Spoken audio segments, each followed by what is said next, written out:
से हेमंत सोरेन जी अपनी झारखंड की जनता के लिए, आप लोगों के लिए और हर एक वर्ग के लिए आवाज उठा रहे हैं। वो आवाज है हमारे हक, हमारे मान सम्मान और अधिकार की लड़ाई जो निरंतर लड़ करके आ रहे हैं।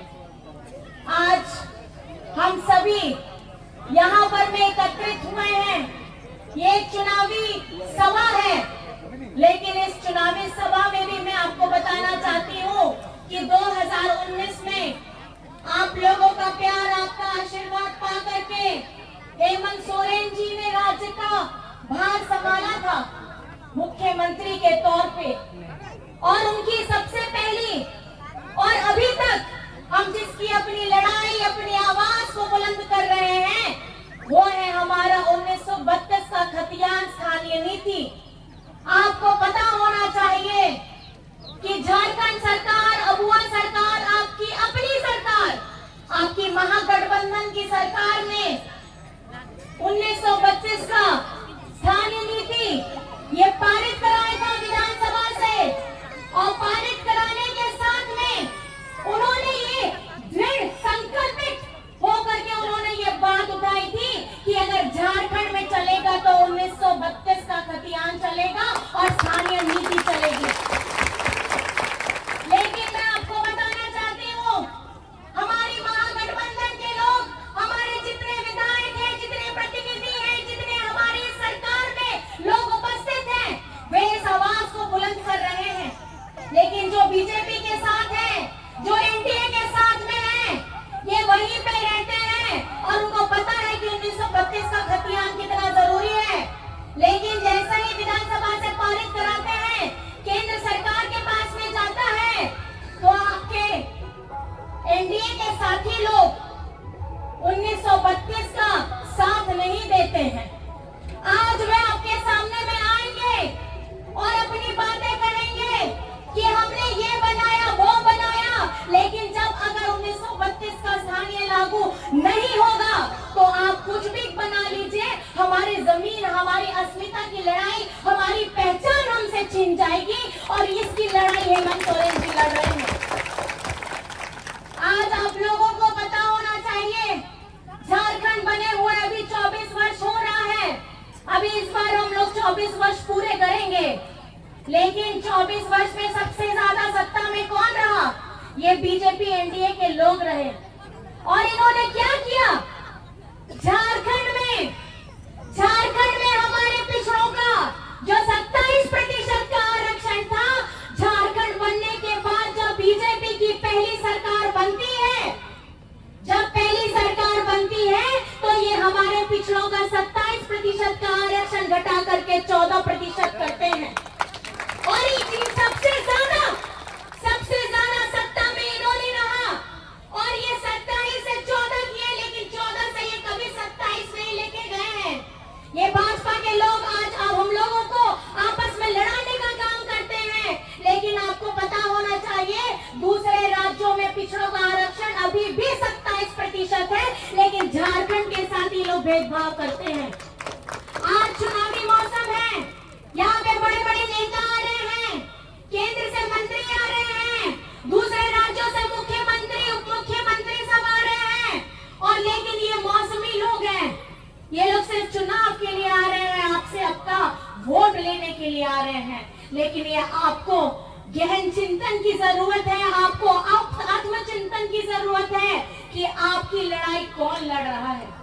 आपकी लड़ाई आपका बेटा हेमंत सोरेन लड़ रहा है, आपका लड़ाई यहाँ पर में अमित महतो लड़ रहा है, आपका लड़ाई यहाँ पे सीमा महतो लड़ रही है, और आपकी आवाज को अगर कोई बुलंद करके इसको पारित करा के धरातल में फिर से वापस लेकर के आएगा, तो यही अबुआ सरकार, आपकी सरकार लेकर के आएगी। जिंदाबाद जिंदाबाद। आज 20 वर्षों तक इन्होंने रहा, इन्होंने क्या किया? बीजेपी के लोगों ने क्या किया? पिछली बार तो इतना छाती पीट के बोले कि 5 साल हमने झारखंड में सरकार चलाई है, 5 साल हमने झारखंड में सरकार चलाई है, लेकिन झारखंड सरकार आपने चलाई जरूर थी, लेकिन हमारे झारखंड की जनता का जो डबल इंजन, आप कहते थे कि हम डबल इंजन मतलब डबल ताकत, लेकिन ये डबल ताकत से आगे बढ़ाने के बजाय डबल ताकत से पीछे खींचने का इन्होंने काम किया है।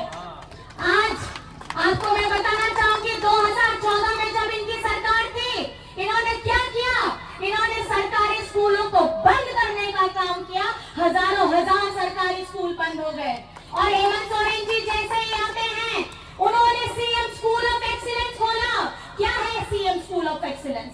ये वही सरकारी स्कूल है जिनको बढ़ाने का हेमंत सोरेन जी ने काम किया और प्राइवेट स्कूल में जिस तरीके की फैसिलिटी दी जाती है, जिस तरीके की पढ़ाई करवाई जाती है, वैसे सरकारी स्कूलों में उन्होंने पढ़ाने की शिक्षा प्रदान की है।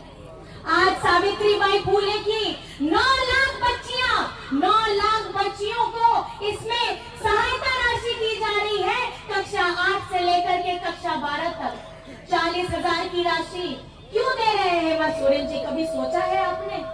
ताकि हमारी बेटियों की पढ़ाई ना रुके, हमारी बेटियां पढ़ लिख करके बेटी बनके अपने पिता के नाम को रोशन करेगी और उसके बाद अपना भी नाम रोशन करेगी और कल को अगर शादी करके जाती है तो अपने ससुराल में भी और उसका मान बढ़ाएगी, अपने ससुराल में भी अपना एक वजूद बनाएगी। आज हम मलंग होंगे स्कॉलरशिप की बात करते हैं। मलंग होंगे स्कॉलरशिप में हमारे बच्चे विदेश में पढ़ते हैं, देश में नहीं विदेश में, और उसका सारा खर्चा झारखंड की सरकार उठाती है। 1 रुपया भी आपके जेब से नहीं जाता है। इसी तरीके से जब डबल इंजन की सरकार थी, इन्होंने क्या किया? इन्होंने हमारा गरीबों का जो आवास था उसका पैसा बीजेपी शासित राज्यों में भेजा। मतलब झारखंड के गरीब लोग जिनको आवास मिलना चाहिए था, उनके सर के ऊपर में मजबूत छत नहीं थी, उसका पैसा भी ये लेकर के अपने भाजपा शासित राज्यों में लेके पहुंचा दिए। लेकिन हेमंत सोरेन जी ने अपने इसी 5 साल के कार्यकाल में, जिसमें 2 साल कोविड में गया, इतने कम समय 3 साल में उन्होंने अबुआ आवास दिया और 25 लाख परिवारों को अबुआ आवास देने का काम किया, जिसमें 3 कमरे के साथ में रसोई घर देने का काम किया है। आज हम लोग यहाँ पे पेंशन की बात करते हैं। आपको जान करके हैरानी होगी, झारखंड में अभी 40 लाख लोगों को पेंशन दी जाती है, जिसमें से 27 लाख लोगों को हेमंत सरकार ने पिछले सिर्फ 2 वर्षों में 1000 रुपया राज्य निधि से देने का काम किया है।